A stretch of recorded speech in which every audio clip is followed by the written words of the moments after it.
నమస్తే, నేను ఇందు. Tollywood top హీరోలకు ట్రంప్ సినిమా చూపిస్తున్నట్టు తెలుస్తుంది. మరి దీని గురించి మాట్లాడడానికి మనతో పాటు సీనియర్ జర్నలిస్ట్ జగదేవ్ గారు ఇప్పుడు మనతో ఉన్నారు. నమస్తే సార్. నమస్తే సార్, మరి చూస్తే టాలీవుడ్ టాప్ హీరోలకి ట్రంప్ అయితే సినిమా చూపిస్తున్నట్టు తెలుస్తుంది. అసలు ఏం జరుగుతుంది సార్? టాలీవుడ్ టాప్ హీరోలకి అని కాదు,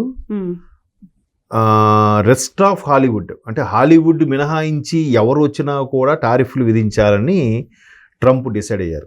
ఎందుకు డిసైడ్ అయ్యారు కాకుండా ఎందుకు డిసైడ్ అయ్యారంటే ఇవాళ మిగతా సినిమాలు కూడా బాగానే ఇదవుతున్నాయి. ఒకప్పుడు హాలీవుడ్ సినిమాలతో పోటీగా భారతీయ సినిమాలు నిల్చోలేకపోయినా, ఎందుకంటే డబ్బున్నోడు ఇంగ్లీషోడు ప్రపంచం అంతా వాడివే ఉన్నప్పుడు అందరు మనవాళ్ళు కూడా పిచ్చి వాడు ఇంగ్లీషోడు ఏం చేశాడు, అదే మనవాడు తీస్తే కాపీ అంటారు. మరి వీళ్ళందరికన్నా ముందు మనం విఠలాచార్య గారు అంతకన్నా అద్భుతంగా తీశారుగా, గ్రాఫిక్స్ ఏం లేనప్పుడు. మరి అది చూసి వాడు కాపీ కొట్టుండొచ్చు కదా. వాడికి వస్తే థాట్ వచ్చినట్టు, మనం తీస్తే కాపీ కొట్టినట్టు. అంటే మన వాళ్ళే అందులో ఉన్నారు అలాంటి వాళ్ళు చాలా మంది. మా మిత్రుల్లో కూడా 2-3 ఉండేవారు. ఏది సినిమా చూసినా కూడా ఇది పలానా హాలీవుడ్ సినిమాలో కాపీరా, ఇది కాపీరా అని కూడా నా క్లోజ్ ఫ్రెండ్ ఒకటి. సో అట్లాగా ఇప్పుడు సేమ్ థాట్ రావచ్చు. ఒక్కొక్కటి టేకింగ్ స్టైల్ ఒకలా ఉంటుంది, ఒక్కొక్కటి పిక్చరేషన్ స్టైల్ ఒకలాగా ఉంటుంది. సో మన ఎంత దౌర్భాగ్యం అంటే హాలీవుడ్ అన్నాడు పెట్టుకుని సినిమా రంగం పేరు పెట్టుకుని అదొక స్టూడియో, హాలీవుడ్ స్టూడియో కట్టుకొని వాటి చిత్రాలు నిర్మించుకుంటే దానికి కూడా మనం కాపీ అయినా.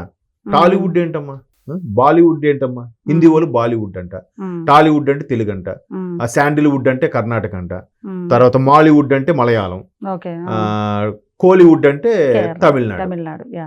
మరి ఇక్కడ కూడా అదే కాపీయా? తెలుగు పరిశ్రమ అనేది అనుకోవచ్చు కదా. అంటే ఇది కూడా వాళ్ళ కాపీలాగే మనం మాట్లాడుకుంటున్నాం. అంటే మన ముందు తరం వాళ్ళు లేకపోతే కొంతమంది ఈ వాళ్ళు ఏదైనా వాళ్ళు సూపర్ రా వాళ్ళు ఆ సెన్స్లో అది కూడా మనం కాపీ కొట్టే ఇలాగా దిగిపోయాం. సో ఇప్పుడు భారతీయ సినిమా ఎలా అయిపోయిందంటే అంతర్జాతీయ ప్రమాణాలతో ప్రపంచ దేశాలని మన వైపు చూస్తున్నాయి. ఈరోజు ఒక RRR కానీ పుష్ప లాంటి సినిమాలు ఎక్కడెక్కడ ఆడుతుంటే, బాహుబలి కూడా. అంటే బాహుబలి మీరు అన్నట్టు ఆరంభం, అక్కడ నుంచి ఇంకా KGF ఇవన్నీ కూడా భయంకరంగా ఆడుతున్నాయి విదేశాల్లో కూడా. కేన్స్ ఫెస్టివల్కి వెళ్ళినా కానీ, లేదు హాలీవుడ్కి ఆస్కార్ అవార్డు నామినేషన్ అవ్వడం కానీ చాలా అవుతున్నాయి. అవుతున్న నేపథ్యంలో ఎలా అవుతుంది అంటే ప్రతి దేశంలో కూడా భారతదేశానికి చెందిన సంతతి కనీసం ఒక 10% ఉంటున్నారంట ప్రపంచంలో ఉన్న అన్ని దేశాల్లో. సో ఖచ్చితంగా పైగా వాళ్ళ ఉండడమే కాకుండా ఆయా రంగాల్లో వాళ్ళు మంచి నిష్ణాతులుగా ఉండడం, ఈ సినిమా రంగంలో కూడా వాళ్ళు కొంచెం ప్రవేశం ఉండడం, మొత్తానికి వాళ్ళు లేదు సినిమా అనేది ఒక కళ, భాషతో సంబంధం లేదు. అక్కడ హావభావాలు ప్రకటించగలిగితే, అక్కడ పిక్చరేషన్ సూపర్గా చేయగలిగితే ఏ భాషనైనా యాక్సెప్ట్ చేయాలి అనే మనతత్వాన్ని వాళ్ళందరికీ అంటగట్టేసాం మెల్లగా. సో ఈ అంటగట్టడం వల్ల ఏమవుతుంది, మన సినిమాలు కూడా హాలీవుడ్ అదే అమెరికాలో బాగా ఆడుతున్నాయి, కెనడాలో ఆడుతున్నాయి, అరబ్ కంట్రీస్లో ఆడుతున్నాయి, చైనాలో ఆడుతున్నాయి, జపాన్లో ఆడుతున్నాయి, ప్రతి కంట్రీలో కూడా. సో మన దేవర కూడా జపాన్లో ఎక్కడ భయంకరంగా ఆడింది. అంటే ఇలా ఆడుతున్నప్పుడు అమ్మా వీడు మనకన్నా మించిపోతున్నాడు రా అనే అక్కసుతో వాళ్ళు మన సినిమాలకి 100% టారిఫ్ విధిస్తారు. జలస్తోనే ఖచ్చితంగా కదమ్మా. ఇప్పుడు ఏమవుతుంది, అది ఛాన్స్ తీసుకుని మిగతా ఉత్తర అమెరికా కాంటినెంటల్, అదే ఉత్తర అమెరికా ఖండం కానీ దక్షిణ అమెరికా ఖండంలో ఉండే వాళ్ళు ఏం చేస్తారు, మరి అమెరికా కాదురా మా దేశాలు ఉన్నాయి, మా దేశాలకు రండి, మా దగ్గర షూటింగ్ చేయండి, మీకు టారిఫ్ మీకు ఫ్రీ ఇస్తాము. ఇప్పుడు నేను రీసెంట్గా ఒక ఫ్రెండ్ చెప్తే ఉన్నాను, మన దగ్గర తెలుగు తమిళ్ కన్నడ కన్నా కేరళలో కొన్ని ఆఫర్స్ ఉన్నాయంట. వాళ్ళ స్టేట్ లోనే అక్కడే వాళ్ళ స్టూడియోలో యూటిలైజ్ చేసుకొని అక్కడ షూటేజ్ చేసుకుని చేస్తే వాళ్ళు ఆల్మోస్ట్ 25% రాయితీ ఇస్తారంట. అంటే ఒక 10 లక్షలు పెట్టి సినిమా తీయాలనుకుంటే 7.5 లక్షలు అవుతుంది. 2.5 లక్షల వరకు వారు అన్ని ఇక్కడే చేస్తారంటే మొత్తం అక్కడ భాషతో సంబంధం లేదు వాళ్ళకి. అంటే ఏంటి, ఆ విధంగా వాళ్ళు అట్రాక్ట్ చేసుకుంటున్నారు వాళ్ళ స్టేట్ ని టూరిజం పరంగానో ఇట్లాంటి విషయాలు. అప్పుడు ఏమవుతుంది, ఇప్పుడు కెనడా వాడు ఇస్తున్నాడంట offers. Canada super beautiful country, పైగా భారతదేశం కన్నా పెద్ద కంట్రీ, విశాలంగా. అమెరికా అంత క్రౌడు కాదు పైగా కెనడాలో. ఇప్పుడు అందరూ కెనడా బాట పడుతున్నారు. అమెరికాలో ఆల్రెడీ మన వాళ్ళు ఆక్యుపై చేసేసారు, లేదా ప్రపంచ దేశాలు ఖచ్చితంగా కదా. మరి ఆ జలస్తోని అమ్మ వీడు వచ్చేస్తున్నాడు మనకు మించిపోతాడని చెప్పి వాడి మీద టారిఫ్లు మీరు రిలీజ్ చేయాలంటే ముందు $1 రిలీజ్ చేయాలంటే ఇప్పుడు $1 రిలీజ్ చేయాలి, సినిమా ఫలానా థియేటర్లో వేయాలంటే ఆ థియేటర్కి ఇలా చేయాలన్నట్టుగా రకరకాలుగా పెడుతున్నారు. రెస్ట్రిక్షన్స్ ఇప్పుడు కెనడా వాడు ఏం చేస్తున్నాడు, బాబు మా దగ్గర రండి, మా దగ్గర షూటింగ్లు చేసుకోండి, మీకేం లేదు, మేము ఫ్రీగా ఇస్తామని. ఆడేమనుకుంటాడు అప్పుడు వాడికి ఆ హోటల్ చార్జ్, హోటల్స్ వల్ల లేదంటే ట్రాన్స్పోర్ట్ వల్ల మిగులుతుంది వాడికి, అంతే కదా. ఎప్పుడైనా సరే ఒక టర్న్ ఓవర్, అది ఆ టర్న్ ఓవర్ అనేది ఆలోచించాలి. ఓహో, ఒక విదేశీ యాత్రికుడు కానీ మన దేశానికి వచ్చాడంటే వాడు ఫ్లైట్కి వచ్చే ఛార్జెస్, వాడు ఒక హోటల్లో దిగితే హోటల్కి మనీ వస్తుంది, ఆడు బయటకు వస్తే ఒక క్యాబ్ మాట్లాడతాడు, దాని పక్కన హోటల్లో వెళ్ళి భోజనం చేస్తాడు, లేదు బయట ఎలా తిరగడానికి వచ్చినప్పుడు వీధి సైడ్ అరే భలే ఉన్నాయని కొంటాడు. అంటే ఒక్కడు రావడం వల్ల ఎంతమందికి బిజినెస్ అవుతుంది కదా, అలా ఆలోచించాలి. అంతేగాని అమ్మ ఆడు వచ్చేస్తున్నాడు రా, లావనే రాకుండా చేయాలి, కావాలని హోటల్ రూము 5,000 10,000 చేసేద్దాం, బయట ఛాయ్ 100 రూపాయలకి అమ్మేద్దాం, అది తప్పది. దానివల్ల ఏమవుద్ది, కంట్రీ యొక్క రెప్యుటేషన్ పోతుంది. ఇండియా వెళ్తే అందరూ అంత మోసమేనరా, 10 రూపాయల టీ కూడా 100 రూపాయలు తీసుకుంటారు అనే సెన్స్ వచ్చింది అనుకోండి, ఎవడు వస్తాడు మరి? సో మీరు అన్నట్టు ట్రంప్ గారు ఏదన్నా ఉంటే హాలీవుడ్ ప్రకారంగా ఫిలిం కంటెంట్ ని పెంచుకోవాలి, కానీ ఇలాంటివి పెంచండి.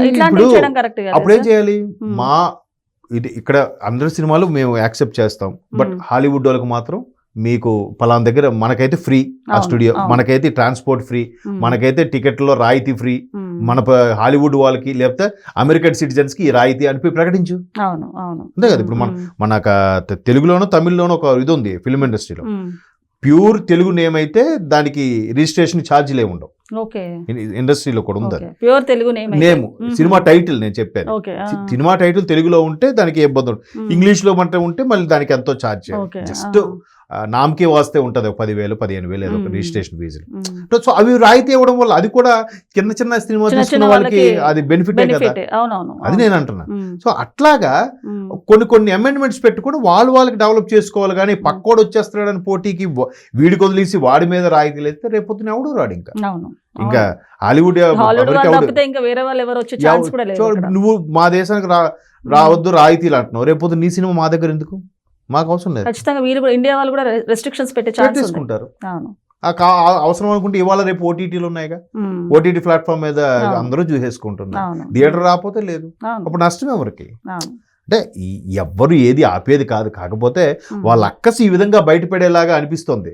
కాబట్టి ఆ ట్రంప్ గారు ఏదో విధించాడు కదా అని మన టాలీవుడ్ హీరోలకి బాలీవుడ్ హీరోలకి నష్టం అంటే ఏముండదు, ఎవ్వడూ ఆపలేడు. ఎందుకంటే మన వాళ్ళు క్రేజ్ కానీ మన వాళ్ళ యొక్క సత్తా ఆల్రెడీ ఖండాంతరాలు దాటేసింది. అండ్ మోర్ ఓవర్ మన టాప్ సూపర్ స్టార్లనే కాదు, ఇప్పుడు ట్రెండ్ ఎలా నడుస్తుందంటే ఎవరైనా చిన్న సినిమా అయినా పెద్ద సినిమా కథ బాగుంటే ఎత్తుకెళ్ళిపోతున్నారు.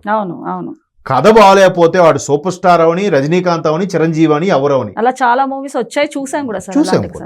రీసెంట్ గా చిన్న సినిమాలు నిహారిక గారు ప్రొడ్యూస్ చేశారు, అది కమిటీ కుర్రలేదు, పెద్ద ఖర్చే లేదు, ఎంత బాగా ఆడింది అది. అంటే చిన్న సినిమా అయినా సబ్జెక్టు తీసే విధానము ప్రేక్షకులకి అరే మన పక్కింటోడి స్టోరీ ఎదురింటోడి స్టోరీ లాగా ఉండేలాగా తీసుకోవాలి తప్ప ఆ ఆంక్షలు విధిస్తే ఏమవుతుంది? నీ ఒక్క దేశమే ఉందా ప్రపంచంలో, ఇంకేం లేవా? మనం షూటింగ్ లొకేషన్ పరంగానే కాదు కదా, స్టోరీ పరంగా చూస్తాం, మ్యూజిక్ పరంగా చూస్తాం, కంటెంట్ పరంగా చూస్తాం, అన్ని చూస్తాం. అసలు వాళ్ళకి పాటలే ఉండవు, గట్టిగా మాట్లాడితే వాళ్ళకి పాటలే ఉండవు, మనకు పాటలు ఉంటాయి కంపల్సరీ. గతంలో ఆస్కార్కి వెళ్ళినప్పుడు పాటలు ఉన్నాయి అందుకే రిజెక్ట్ చేశారు అనేవారు. పాటలు ఉంటే రిజెక్ట్ చేయడం ఏంటి? పాటలుంటే ఇంకా మనము దానికి ఇస్తాము అంటే వాడు తట్టుకోలేక ఏదో కొన్ని అమెండ్మెంట్స్ వాళ్ళు రూల్ పెట్టేసుకున్నారు. అట్లా ఆస్కార్ అంటే హాలీవుడ్, హాలీవుడ్ అంటే ఆస్కార్ కాదు కదా. అందుకే ఒకసారి కమల్ హాసన్ గారు కూడా చెప్పారు, సార్ ఆస్కార్ మీకు ఎప్పుడైనా ఆస్కార్ అవార్డు రావచ్చు అని మీరు ఎక్స్పెక్ట్ చేస్తున్నారంటే నా దృష్టిలో అది పెద్ద అవార్డే కాదు. నేను నా ఊర్లో గ్రాడ్యుయేషన్ చేస్తున్నాను, ఇక్కడ బిఎస్సీయో బీకామో బీటెక్ అంటున్నాం, అక్కడ యుఎస్ లో చేస్తే దానికి ఒక పేరు ఉంటుంది, అక్కడ అది గొప్ప, నాకు ఇక్కడ ఇది గొప్ప. అంత మాత్రం యుఎస్ ఇంజనీరింగే తోపు, ఇది మంది తక్కువ అని కాదు కదా. అలా ఆయన విశ్లేషణ అలాగే కరెక్టే కదా. నీకు ఇక్కడ హావభావాలు వాడు అన్నిటికైనా పెద్ద ఎక్స్ప్రెషన్ చేయడు, పెద్ద కష్టమైన డైలాగ్ ఉండదు, ఆడికి నోరే పూర్తి తిరగదు కాబట్టి టంగ్ ట్విస్టర్స్ ఏమి ఉండవు ఇంగ్లీష్ వాడికి. మరి ఇక్కడ ప్రతిదీ నాటకం నుంచి పౌరాణికాల నుంచి సాంఘికాల నుంచి ఎన్ని రకాలు ఉన్నాయి మనకి. ఆడికి సినిమా అంటే ఎంతసేపు అలా రాకాసుబల్లి, డైనోసార్లు, ఇవి తప్పితే మిషన్ గన్లు, బాంబులు, పేజీ, ఇంకేమున్నాయి చెప్పాడు. ఎమోషనల్ ఏముంటుంది ఆడ దాంట్లో, స్టోరీ కంటెంట్ పరంగా ఏముండదు. సో ఎన్ని విధించుకున్నా ఇవన్నీ చిన్న చిన్న బెదిరింపులు కానీ పట్టించుకోవాల్సిన అవసరం లేదు. సో దీని వలన దీనికి టాలీవుడ్ కి కానివ్వండి బాలీవుడ్ కి కానీ ఎలాంటి నష్టం జరగదని చెప్తారంటే? ఇంపాక్ట్ ఏం పడదు నేను అనుకోవడం. ఎందుకంటే కొంచెం ఆ ఓవర్సీస్లో ఏదైతే రిలీజ్ అయ్యే ఉన్నాయో ఒక మహా అయితే ఒక 100 రూపాయలు వస్తుంది అనుకోండి ఓవర్సీస్లో, ఓకే పోతే ఒక 20 రూపాయలు పోతుంది. మరి వాడు అలాంటి రిస్ట్రిక్షన్ పెడితే అక్కడ అయిపోతుంది. అప్పుడు ఏమవుతుంది, ఒకవేళ ఆ టారిఫ్ ఇచ్చిన టారిఫ్ కట్టుకొని రిలీజ్ చేశారు అనుకోండి, రేట్లు పెంచేస్తారు కదా ఆబ్వియస్లీ. అవును, ఆబ్వియస్లీ రేట్లు పెంచుతారు. Ticket rates. అదే అది జరిగేదే, అది ఎక్కడైనా సరే. ఓకే సార్, నమస్తే.